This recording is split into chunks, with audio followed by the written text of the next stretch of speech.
This is Soundstage founder Doug Schneider. You're listening to the Soundstage Audiophile Podcast, your semi-regular deep dive into news, facts, opinions, and anecdotes about everything that really matters in the world of high-performance audio.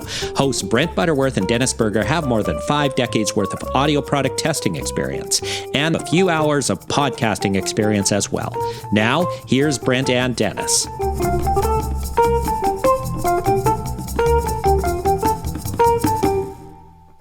Hello, I'm Brent Butterworth, editor of Soundstage Solo. And I'm Dennis Berger, editor of Soundstage Access. And this is the Soundstage Audiophile Podcast. That's somewhere between 45 minutes and an hour of gabbing about audio that we hope you will find interesting. You sound a little weird this week, Brent. What's going on, man?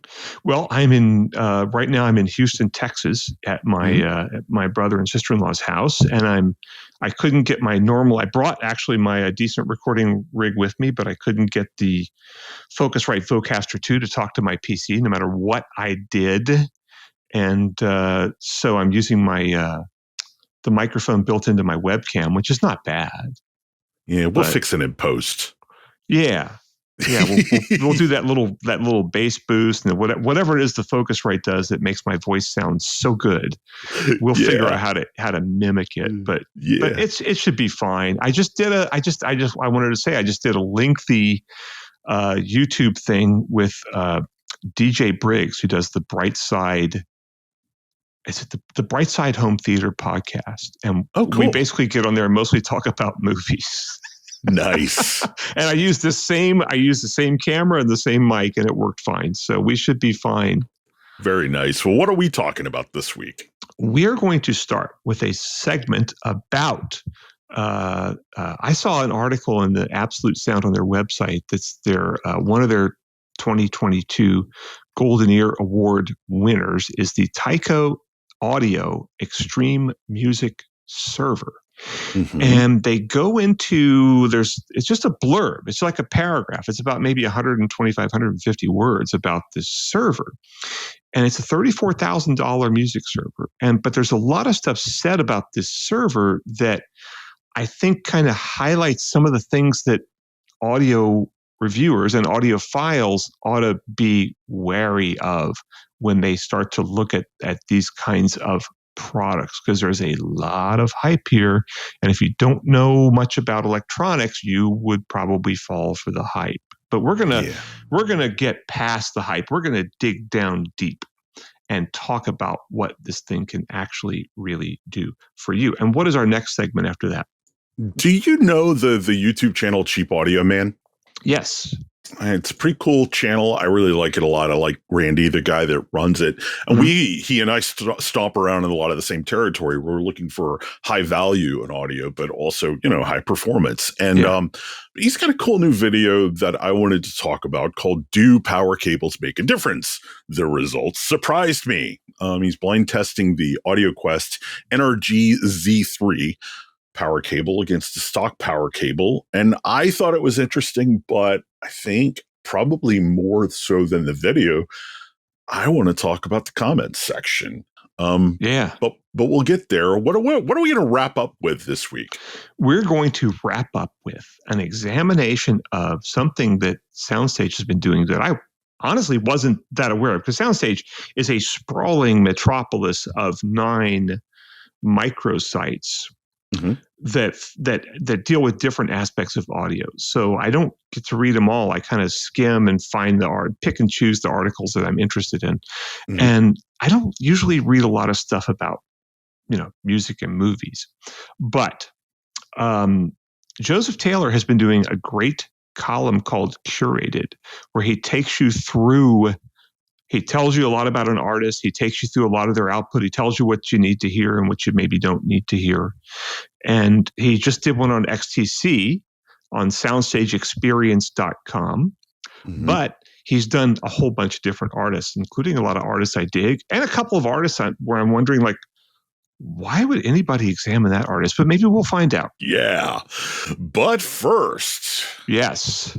So I want to talk about, as soon as I saw this article, because I subscribe to Absolute Sound's newsletter, which they'll probably take me off of pretty soon. I'll resubscribe to it under a phony name. Yeah. I can keep coming up with more email addresses.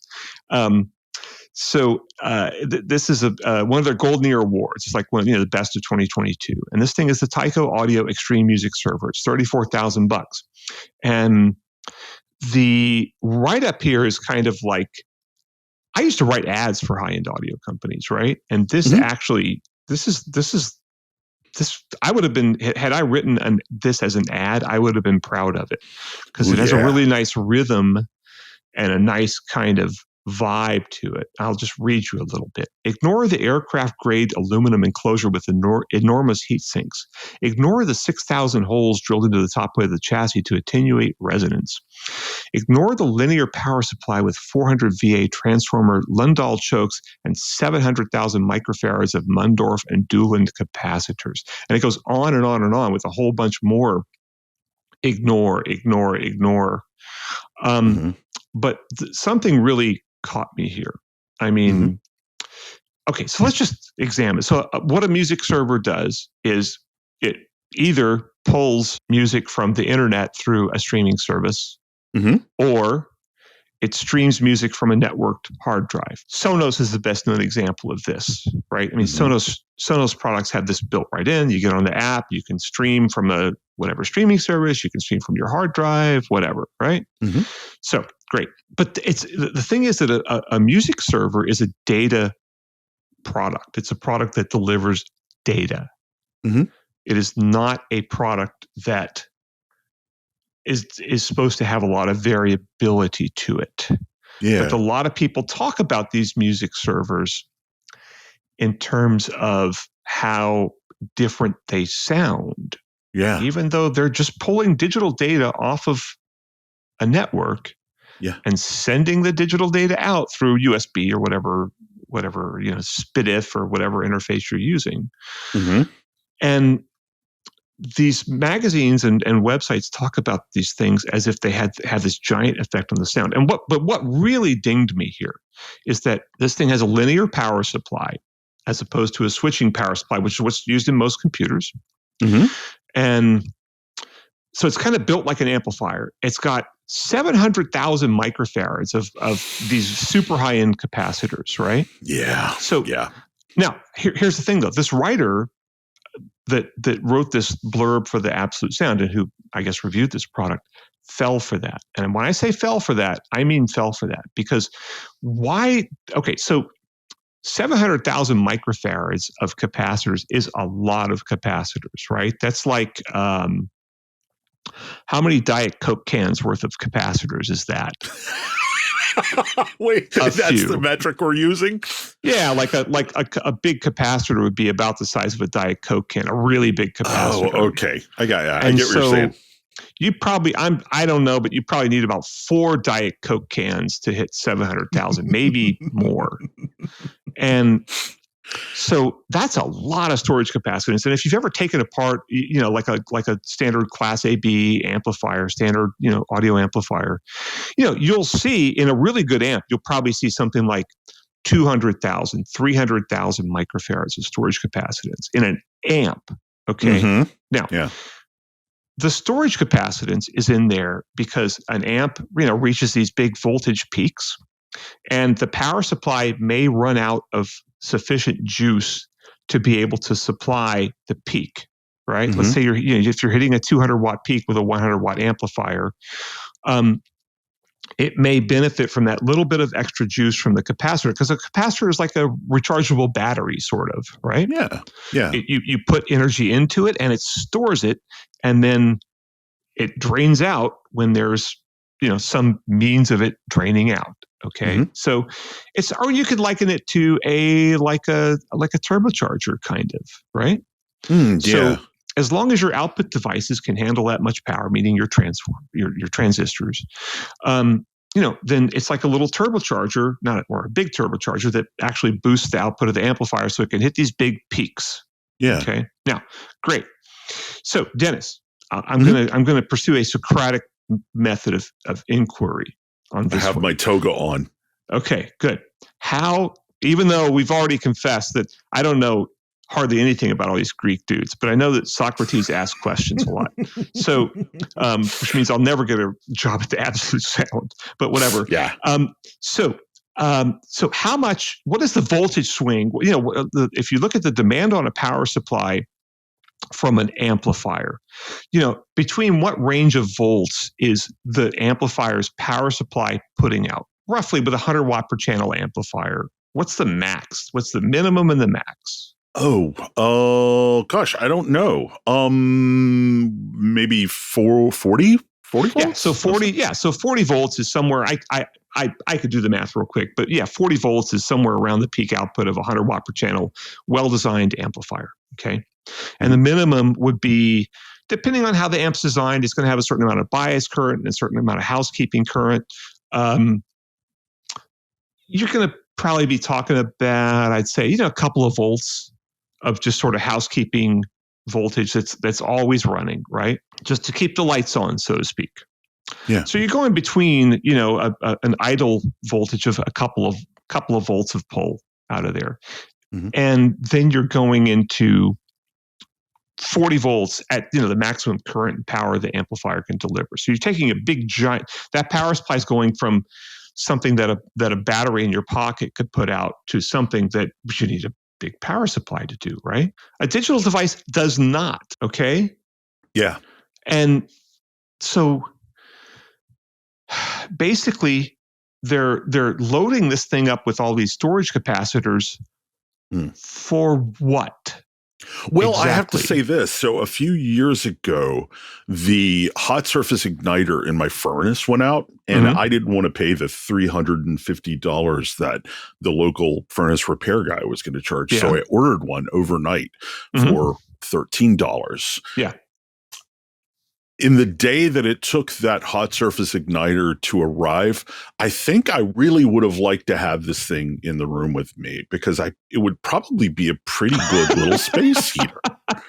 Like it's definitely burning off a lot of power. And let's face it, the cheap little power supply that came with your laptop would be more than capable of powering this thing. Yeah. Okay. But they would keep your feet warm. No doubt. It's just it's not doing anything that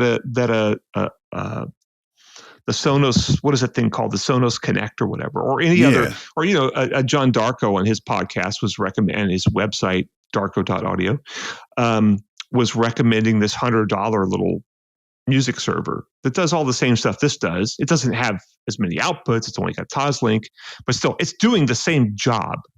And it's got I assume it's got a little wall wart, and it probably just runs off of a 5-volt USB thing, right?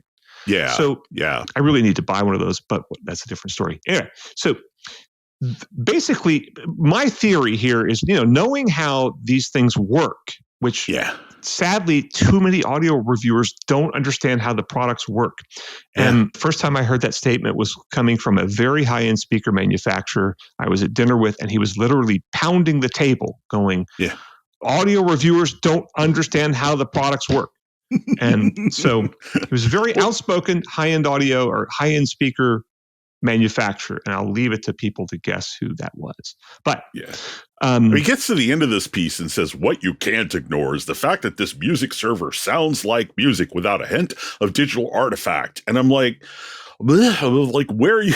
I mean, that would be like if you were doing a shootout between a Samsung solid state hard drive for your computer and a Western Digital solid state hard drive for your computer, and you said, "Oh, well, on the Samsung, when I was pulling up my JPEGs, I really thought that the flesh tones were more lifelike." And it's like, that's a good analogy. It's kind of the same thing, because you would never see anybody say that, but you hear that kind of BS when it comes to audio, though, because I think generally people can look at an image on a screen and go, look at it, right? But when it comes to audio, there's always this tendency to go, whoa, well, I can hear things in the music that you can't hear, because I'm more trained as a listener. But you can't BS somebody when you're showing them a picture, but you could BS somebody when you're listening to audio. And I've never understood that, man. I mean, even when I used to review Laserdisc players, and if there was a problem with a Laserdisc player, I could call the manufacturer in and say, look,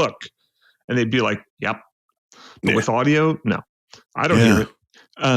So, but with the 700,000 microfarads of capacitors, I mean, they would do just as much good if they were like just taped to the top, or even if they'd left them in the Mundorf factory. They do as much good as they do actually installed in the product. And here's my thing: if maybe this manufacturer, Taiko Audio, Taiko, go check it out wherever they are. Maybe they genuinely believe that this thing has an effect. Maybe they thought, hey, what if we take this streamer, a generic device basically, and put it in a super heavy duty enclosure with enormous heat sinks. Mm-hmm. Jesus, I didn't even notice that. The enormous heat sinks for what? Anyway, it's putting out digital data. And, oh my God, I didn't even notice that. Power supply with all the capacitance, So anyway, but it's like, maybe they genuinely feel like, if we load this thing up with a power supply that looks like it came off of a Dan D'Agostino amp, and I don't think even Dan has an amp with that much capacitance. Well, probably one of those big giant ones that weighs like 250 pounds that takes like four guys to lift. Maybe that probably does. But even I think his like normal $40,000 amps, I don't think they have that much capacitance. They're probably pretty close, but it's just so. People maybe they genuinely think that they took a generic product, they loaded it up with this super fancy power supply, and they listened to it and they said, "Oh my gosh, it's better." Because you can listen to any in uncontrolled situations where you're not A-Bing or ABXing, where you're just trying a product and then you're changing it and you're trying it again 10 minutes or 10 hours or 10 days later. Well, it's real easy to think it sounds better. And so they may genuinely believe that this is a great thing and people should have it. But the job of reviewers is to evaluate these claims, not to repeat them, not to take dictation. Our job is not to take, I shouldn't say that. There are publications, as we both know, where your job as a reporter or a reviewer or whatever is to take dictation. All right? Mm-hmm. And we've both worked for companies like that. But when you're actually reviewing products, especially something that's $34,000, you should. I think you should not take dictation. You should understand how the products work, and you can just read books. Read Horowitz and Hill, The Art of Electronics. It's probably the best electronics textbook, and it's really well written. And read that. Read that one. It's a mile thick and it costs like $100, but it's worth it. But there's a lot of books. Douglas Self, a pretty famous amp designer who worked mostly in the pro field, has written several books on circuit design, all of which are worth reading. There's a bunch of books you can buy and you can learn how this stuff actually works. And then you don't start to say, something has, some guy loaded up his generic server with 700,000 microfarads of storage capacitors, so therefore it's better. You would know, like you'd ask the manufacturer, like, well, why'd you do that? And then the manufacturer gave you some BS rambling answer. Then you could go like, maybe this is not worthy of. Maybe this is not something I should tell my readers they should buy. Yeah. Well, look, I mean, I think we can safely ignore the thing that he says we can't ignore. Pretty much.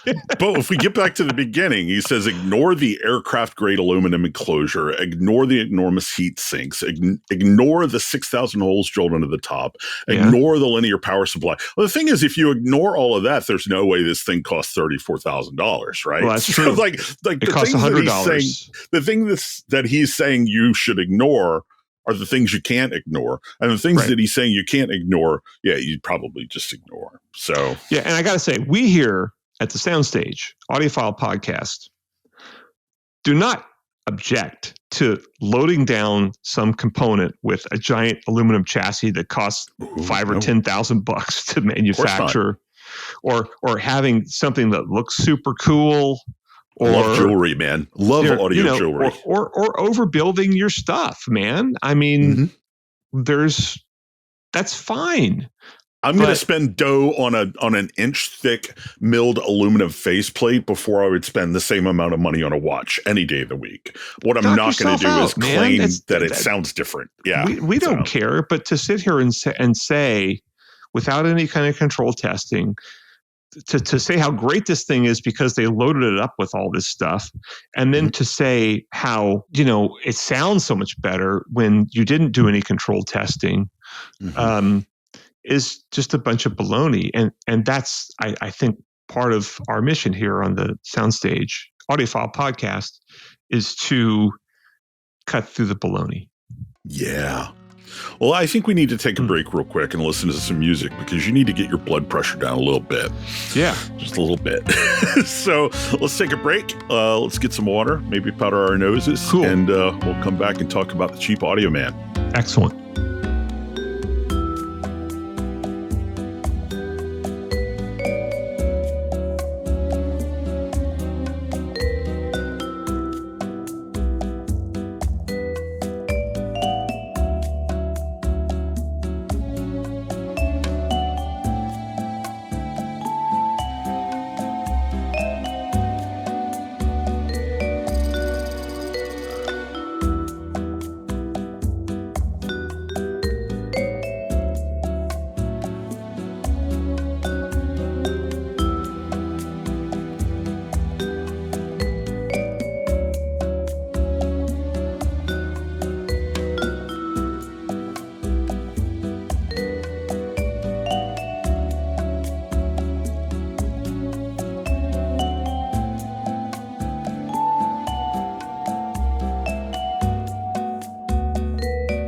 And welcome back to the Soundstage Audiophile Podcast. I'm Dennis Berger. And I'm Brent Butterworth. And we are going to, this segment, dig into a recent video from Cheapaudioman. So this is an interesting one. He did something that, I don't know, you don't see a lot of on YouTube. You don't see a lot of in a lot of publications. But he basically did sort of an A/B test where he tried his best to set up two identical rigs with an A/B switcher. And the premise here that he was trying to test was, could he hear the difference between a bog standard stock power cable that came with an audio component and an upgraded cable, the AudioQuest NRG-Z3, which is, I think that's about a $250 power cable. Yeah. So it's not getting into super crazy territory. I mean, I don't know if a lot of people, we have a lot of normies that listen to this podcast. Interestingly enough, people who aren't audiophiles. For any of you out there who aren't aware, there are power cords that go up to like $9,000-$10,000. Yeah. So this one is not super, super crazy, which may be a weird thing to say, but it's a $250 power cord. And Randy did this test where he set up, tried his best to do two identical rigs, one of them with the amplifier powered by the cable it came with, the other powered by this AudioQuest cable. And he gave us sort of listening impressions in real time, and he would switch back and forth between A and B. A, I'm hearing this. B, I'm hearing this. And then at the end, he revealed which rig was powered by the regular power cable, which one was powered by the AudioQuest. Did you watch this one? I sent you a link. I did watch it. Yeah, it was good. Cool. Yeah. Do we want to spoil the ending? I don't know. Let's just say question. This. Let's just say this. Let's not spoil. Let's give people a reason to go to his YouTube channel and check it out. And they should, because Randy does some really cool stuff, I think. He operates in the territory that I do, where he's like, you don't have to spend a lot of money to get some really great crap. So, let's just say he heard significant to him differences between the two. And then at the end, he reveals, okay, I think this one is the AudioQuest. Which one is it, actually? Yeah. But the reason I wanted to bring it up is, we have a mantra: don't read the comments, right? I think you violate that quite a bit. You actually like comment sections. I love to go into the comments section. Most people say don't read the comments, but I read the comments here. I thought the comments section for this one was really cool because there was not a lot of sort of territorial peeing. Right. There was a lot of people saying, hey, here's how I think you could improve your methodology on this. Like, thanks for doing the test, but I think you should have listened to both of the amps with the stock power cord to see if you could hear a difference between them, because maybe there is some production variances between them. Or, here, you should have done this, you should have done that. And it was not the sort of typical comment section vibe. It was people genuinely trying to help Randy improve his craft and have better methodology with this sort of thing. And a lot of people were just saying, well, you can't do an A/B test with one person. Sorry. But a lot of people were saying, well, if you're going to try, here's what you could do better. And I thought that was really, really interesting. So in violation of my rule, in support of yours, I would tell people, read the comments on this, because it's a really good comment section. Yeah, I have so much to say about this. Start saying it. All right. Number one. Yeah. People like this try to do some kind of a methodology, right? Mm-hmm. And they are always, not so much in this case, but in so many cases, they are attacked. Their methodology is criticized. Whereas clowns who sit around in their underwear comparing two tube amps without even matching the level, and basically having no control, and doing a cited test and everything, no one questions their methodology. Mm-hmm. Yeah, because they have no methodology, right? Right, exactly. But no one questions them. That's somehow those results are always valid, but the results of blind testing are always invalid. Yeah, because blind testing tends to find no differences. Yeah. I want to talk a little bit about the amp thing too, because it kind of ties into what we were talking about before. And I think that, so he used two Sauvage, what were they? A20A amplifiers, which is they're like $199 a piece, and they're Class D amp. And so he's using a $250 power cord with a $199 amp. That's interesting. Yeah. So, but that's fun. But I think we have to revisit the fact that if you go look at the AESE, the Audio Engineering Society library, which anybody can access and at least read the summaries of all these papers, then you gotta be an AES member to download them, or you pay like $33 a paper. Although many of them are available for free. If you go looking, which I have multiple times to try to find evidence of people being able to tell amps apart under any circumstances in controlled testing, it is very few and far between. Mm-hmm. And we should say there's the assumption that the amplifier is sufficient to drive the load that you're, let's just get that. Look, if you got a 2-watt amp and a 100-watt amp and you're cranking them, I hope you'll be able to tell the difference. But anyway, so always assuming that the amps are running within their design parameters. So if you've got an amp that is not stable below 4 ohms for whatever reason, like with certain speakers, you're going to hear that. Sure, of course. Yeah. Now, but if you look at these two amps, if you look at two of these amps, which are the same, and these amps are not hand built or anything. These are stamped out. These are all built with very little human intervention. All the boards are loaded in a machine and soldered in a machine, and all the parts are on a board. And there are a few passive components in there that could be different. And if you look at things like capacitors, right? Well, the tolerance on capacitors can easily be 10%, sometimes not even that good. Yeah. However, the passive components that are in a Class D amp like this are mainly the ones on the filter, because Class D amps operate at typically about 250 kilohertz, but then they run it through a filter that basically kills off all the radio frequency and just leaves the audio. Mm-hmm. But that filter is usually like a second order filter with a capacitor and a choke, and it's operating at such high frequencies, way above human hearing, that even some mild, and they're not very large values. The larger the value of the capacitor, the more the wider tolerance you're likely to have. Right. Not always, but that's just the trend. These are relatively small components because they're filtering out radio frequencies. And so there's not that much variation in them, and there's certainly no audible variation in them. So as opposed to, let's say, an old Fender Twin Reverb tube guitar amp, right? Well, that had a lot of big capacitors in it.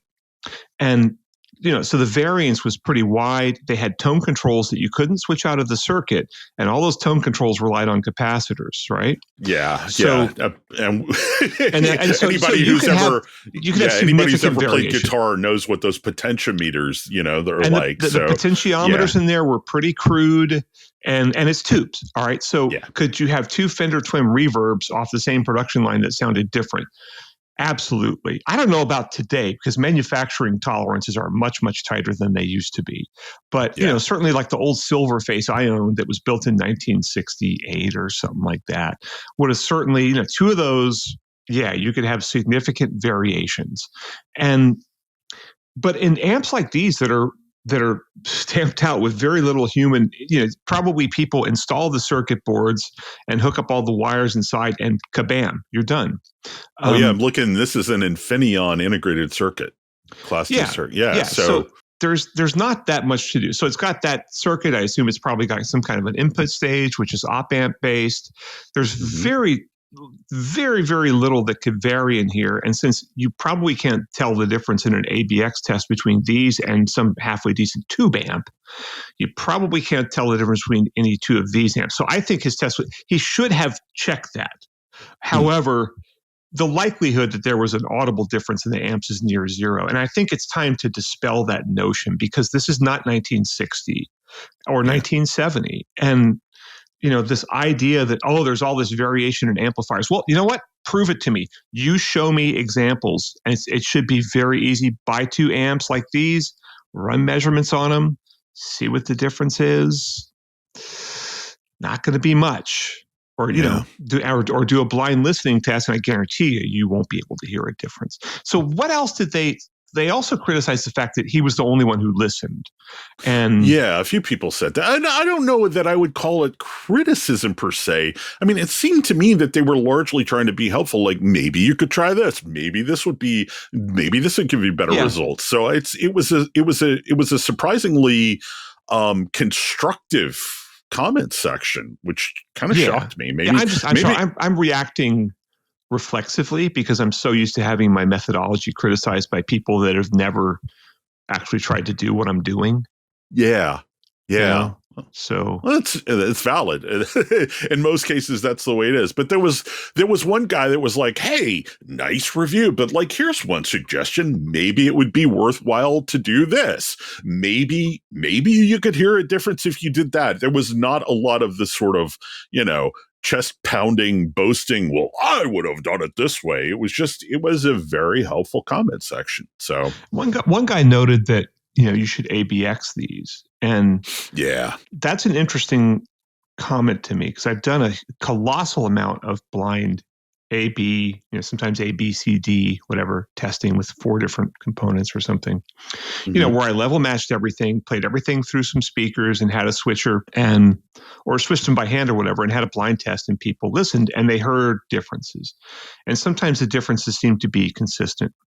And yet when I actually tried to do ABX tests, which I have an audio by Van Alstyne, Ava ABX tester, which not that many people have. I think they're up to about $1,400. Mine was $1,000 when I bought it. I have serial number 3.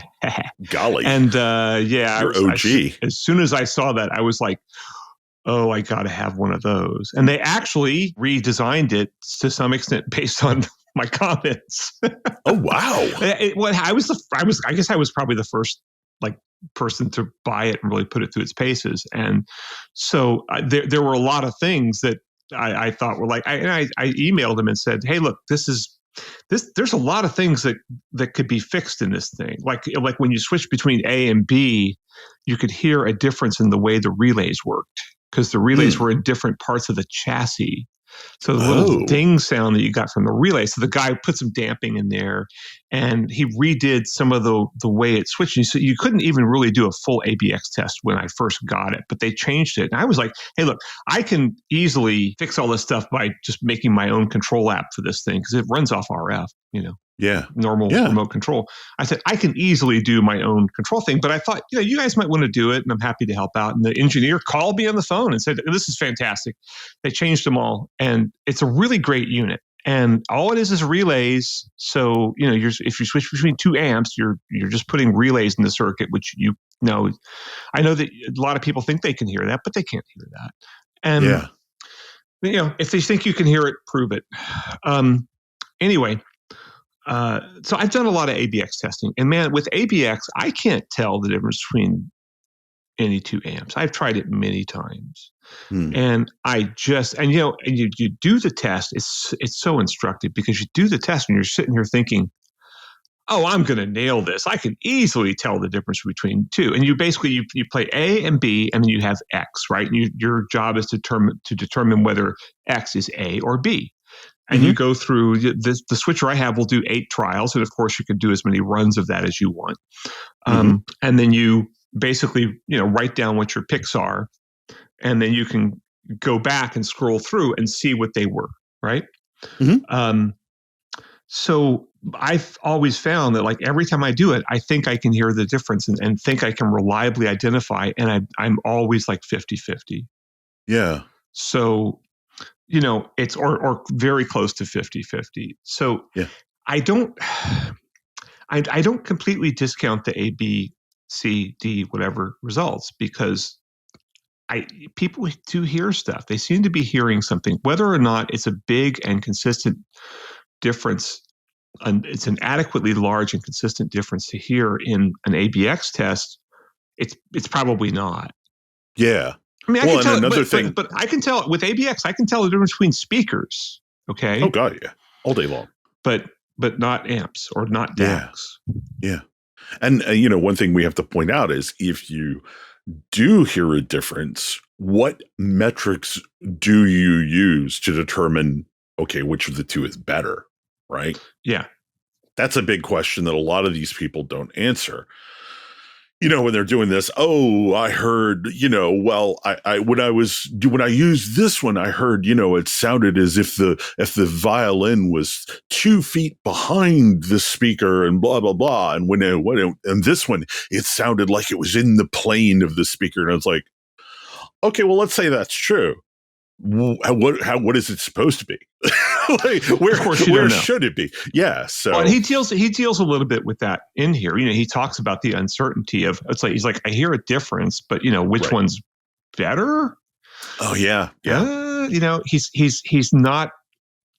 He's reluctant about some of his conclusions in here, which is the sign of a healthy mind. Yeah. So good job.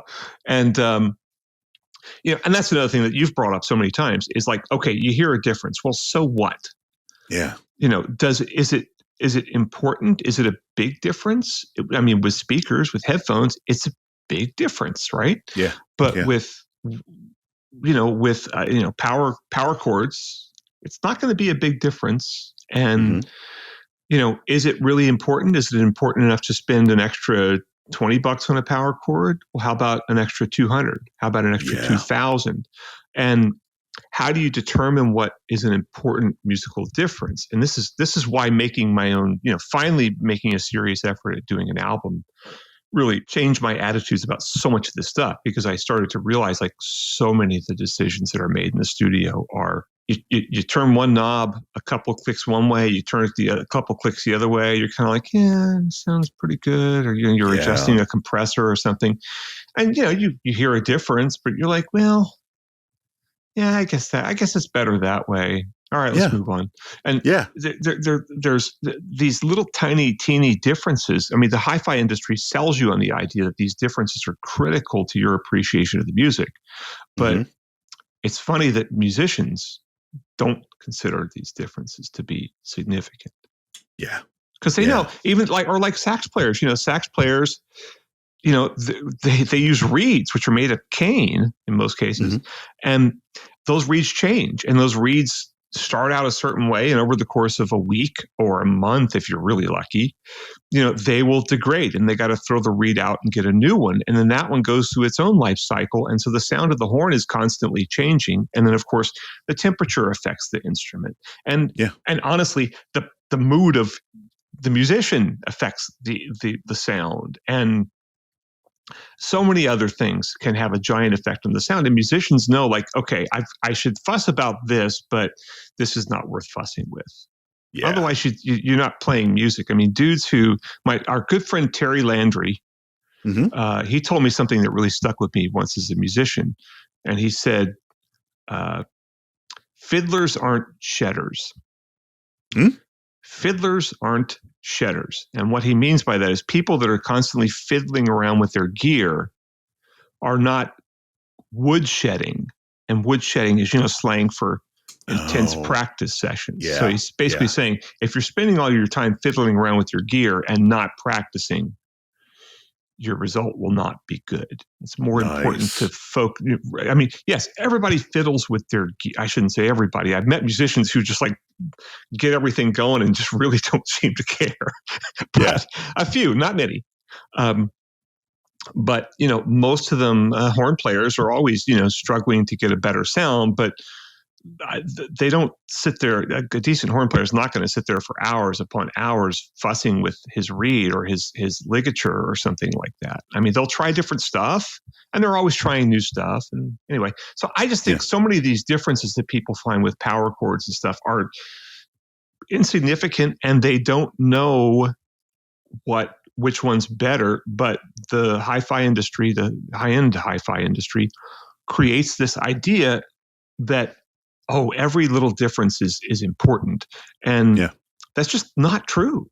I think a lot of them are arbitrary, They are. Goes back to that book that you got me to read about Status, where he's talking about arbitrary choices. A lot of this stuff is, and by arbitrary, I mean, it's like, it doesn't really matter which one you choose. They may be different, but does one have more legitimate value than the other? And so, yeah. And they've created this impression of like they've created an environment where people are scared to say they can't hear a difference, or scared to say, especially scared to say that they hear a difference, but it's not significant. How often do you see that in audio reviews? Yeah, it's like, I heard a difference, but it wasn't significant. You almost never see that. People are scared to say that. Yeah. And absolutely. They shouldn't be. People should have the courage to say, hey, you know what? Here's a difference. I don't care about it. I think that a lot of manufacturers sort of create this. Like the reviewer should be able to say, hey, Mr. Manufacturer or Mrs. Manufacturer, this is all you got. This is like the big difference. It's worth paying $100 or $1,000 or $10,000 for. This little teeny tiny difference you're talking about. And the manufacturer will say, oh, well, we consider it to be musically significant and blah, blah, blah. And we have to be able to, and what does that manufacturer really know about music? Yeah. Some of them know, some of them understand music production, but I would say the vast majority of them don't. There aren't too many of those dudes that I call to play on a gig with me. And, very, very few. Good point. And so it's, I really don't think that a lot of them really, if they think these little teeny tiny, barely perceptible or imperceptible differences in control testing are important, I think they don't understand music very well. I'm just going to say it.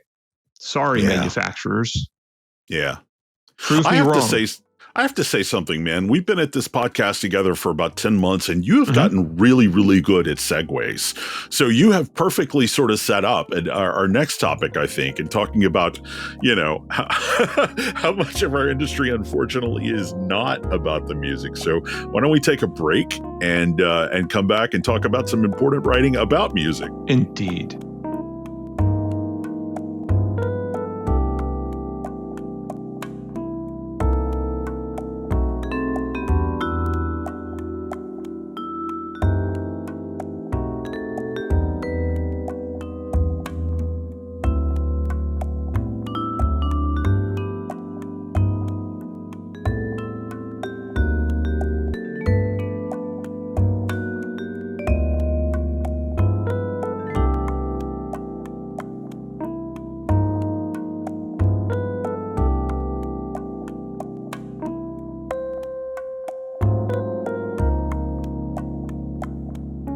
And we're back. This is the Soundstage Audiophile Podcast with your hosts, Brent Butterworth and Dennis Berger.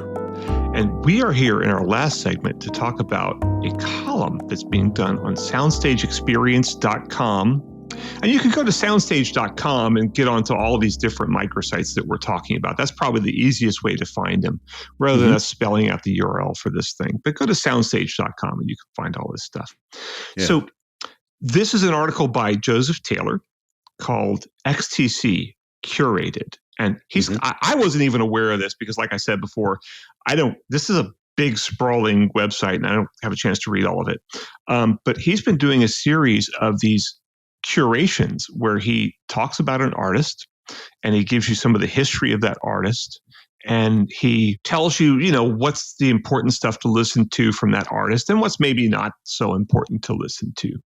And I really love these articles because he has pretty clearly researched a lot of this. The thing I love is he really has, there's so often when you read people's critical writing about a musical artist where they don't seem to have internalized what that artist is all about. And he really seems to internalize who these artists are, what they stand for, why they do what they do, why they did the things they did. And so he can understand, in my opinion, what a good album is from that artist and what a not so great album is from that artist. And that's really valuable. When I fell in love with this series is when it came to my attention is when earlier this year, I'm not sure when it was, I don't remember, but he did a Delaney and Bonnie curated, and Delaney and Bonnie and Friends has always been one of my favorite bands. And so it was like, wait a minute, like somebody's writing about Delaney and Bonnie. That's actually kind of how I got to know Joseph, right? And so it was just a really, really great sort of tour of their relationship and their output and putting their output in the context of the history. And like, if you had put that article, Delaney and Bonnie curated, up on Amazon and sold it for 99 cents, I would say it was the like totally worth it and probably the best book ever written on Delaney and Bonnie. I don't know if there's been any other books written about Delaney and Bonnie, not. But even if there have, that would be the best one. So, I mean, I'm only dimly aware of who Delaney and Bonnie are. I know Eric Clapton played with them or something. Oh yeah. Yeah. And I know Yes toured with them because Steve Howe said in an interview how much he liked their music and how it made him want to do more folky kind of things. Well, look, the first Clapton album, the first solo Clapton album is really just a Delaney and Bonnie and Friends album with Clapton on vocals. It's So, but he's also got Spirit curated, and Spirit, for those who don't know, is best known for, number one, being the first rock dude the first rock band that had a dude with a shaved head in it. And I think so. I think that was even before Tony Levin, debuted that look with Peter Gabriel. Interesting. And I don't know what instrument he played. Probably drums. You probably put that guy back on the drums back then, because back then shaved heads were really weird. That was like Telly Savalas and Yul Brynner were the only dudes with shaved heads. And and they also had, the leader's name was Randy California, which to me just like that is about as uncool as you could be, You're not going to change your name to Brent, Idaho? No, I don't think I will. Brent, South Dakota. And also they're known for Randy California. I think his heirs, I think he's probably dead. I think his family sued Jimmy Page because Spirit had a song where the intro of it was kind of like the intro to Stairway to Heaven, but Jimmy Page or Led Zeppelin won that lawsuit because there's a whole they just basically said, hey, courts, that chord progression, it's also in so many other tunes that date back 50 years. And so anyway, so we're going on too long about Spirit, but this makes me realize I should at least read his thing here and go at least I'll give Spirit kind of a little bit of a chance, and I'll pull him up on Spotify or something and listen to a couple things. And I'll probably hate it, but whatever. But he's got a lot of bands in it. The Tragically Hip, I don't know anything about them. Laura I Nero, didn't either until I read that article. And then now it's like, well, I'm going to go check some of this stuff out. I wasn't familiar with Laura Nero, which I think that's it's pronounced Nero. correctly. Laura Nero. There's been decades of confusion about that. I wasn't familiar with her work really. I mean, just vaguely until I read that his Laura Nero curated. And then a lot of times you sort of hear about a new artist and you're kind of like, where do I start? Right. And these curated guides are a really good place, I think, to go, okay, here's an artist that maybe I'm vaguely aware of, enough to know maybe I'm interested, but like, where do I start? I think Joseph's like curated articles are a really good place to sort of suss that out. Yeah, because you don't want to start in the wrong place with an artist. And, you might start with, I mean, like, look at Todd Rundgren here, right? You might start with, what was that song? I don't want to work. I want to bang on a drum all day, or something like that, which was a novelty hit, right? Yeah, that's not what Todd Rundgren's all about, and that his tunes don't sound like that. But if you started with that, you'd be kind of like, oh, this guy's a throwaway. Right. Where no, Todd Rundgren's really deep, But I have to say, I think there's a huge value to this. Even if you know the artist, it's good to experience an artist through someone else's ears. Yeah. And I did this. So there's a site called Vulture, which has all kind of cultural articles. And they had 183 Rush tunes ranked worst to best. And what was the worst? Maybe that one where Geddy Lee raps. God, it would have to be. But anyway, so and I hadn't heard. I have to confess, I'm a Rush fan from way back in about 76, 77. But there's some of those albums I hadn't heard, and there's some of those albums I hadn't given a chance much. But hearing it through someone else's ears, to me, and it took me like 2 road trips to get through all 183 songs, because there are some long Rush songs. There are Rush songs that take up a half a side of one side of an album and then another side of the next album. But it took a long time to get through it, but it was really worthwhile. It turned me on to a lot of new things. It taught me a lot about the band, and just hearing it through someone else's ears was really valuable. Now, I got to say, the same guy did one on Yes, and it was not as good because Rush's output was a lot more consistent than Yes's. And Rush's bad stuff. In the first 10 tunes, you're kind of past all their really bad stuff. Whereas Yes, it takes you about 50 tunes to get past all their really crappy stuff. And I saw another guy on Vulture did one of all 70 or 80 Led Zeppelin tunes, and he clearly had not internalized Led Zeppelin, and he clearly was not diligent about it. The way Joseph is, I'm reading Joseph's stuff here, and it's very clear that he gets who the artist is, and that's super, super important. Rather than he pours his heart into these things, man. Yeah, like me, it's in some cases it would be like me doing one of these things on the Grateful Dead. It's like most of that music I haven't heard, a lot of it I don't like. And it'd be kind of useless for me to do that, but for you to do that would be really good because you like the Grateful Dead. Yeah, but I don't really like their studio records that much. Most of them, I like 3 of them. Okay, so. But still, you'd be a worthwhile guide, whereas I would be useless. And some of these people are, but Joseph's stuff is really, really solid, and I don't think he tackles any artist that he doesn't have some kind of connection with in some way. I mean, not a connection with like he knows them necessarily, but more of an emotional connection. And right. It's pretty clear that all these artists mean something to him. Yeah. Yeah, absolutely.